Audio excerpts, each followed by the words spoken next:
Four Nations Cup finalists tonight.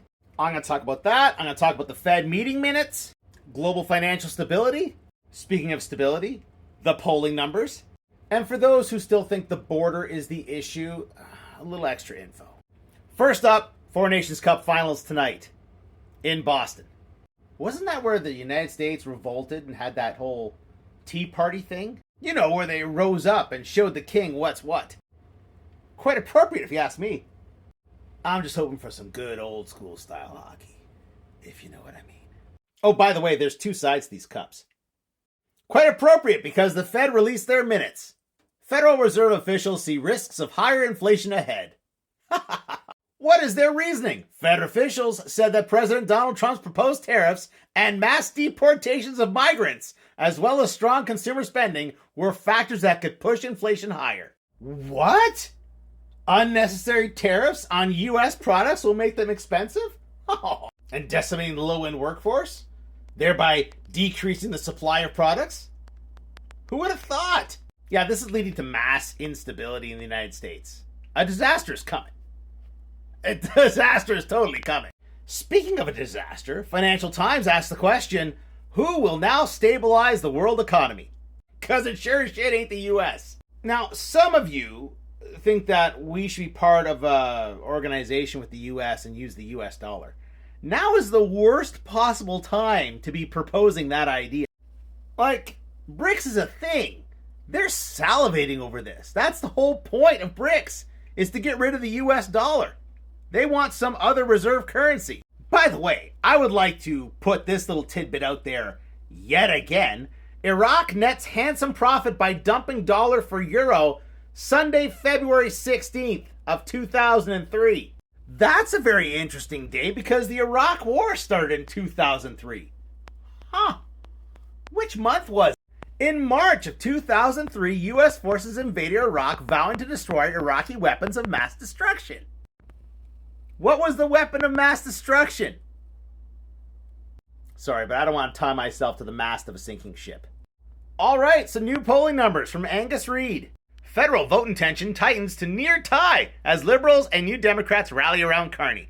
Let me just zoom in to, the poll from a few years ago. You'll note this point right here. March of 2022. That's when the interest rates went up. Everything became Justin Trudeau's fault. And the Liberals have not polled well since.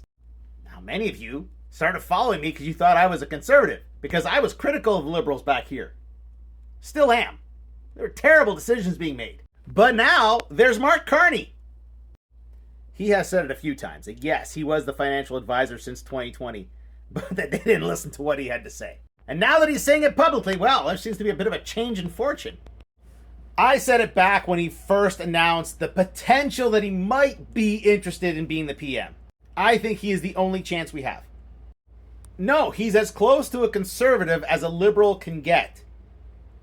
But that fiscal conservatism is what we need right now. We don't need a social conservative. We need a fiscal conservative.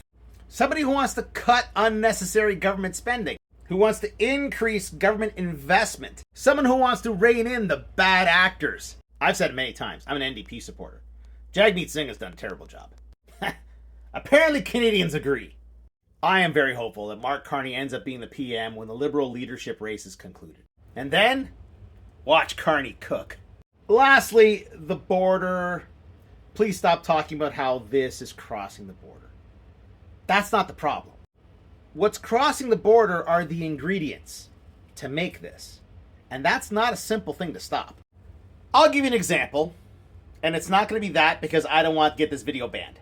But the issue is this: precursor chemicals. And here's the problem. Precursor chemicals have a wide legitimate use in production of consumer goods such as pharmaceuticals, fragrances, flavoring agents, petroleum products, fertilizers, and paints. The example they give, pseudoephedrine. Ever watch the show Breaking Bad? You know the stuff they made? Yeah, it's made with that. You know what else is made with that? Buckley's. Buckley's DM contains dextromethorphan and pseudoephedrine. So how do you stop that coming in the country? It has to come into the country. And then at that point, you got to figure out where's it all going. And this stuff is made in clandestine locations.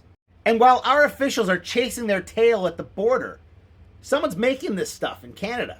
And you got to ask yourself, the large pharmaceutical companies that have invented this stuff and make this stuff in massive quantities, do they not bear some responsibility for how this stuff is getting out into the public?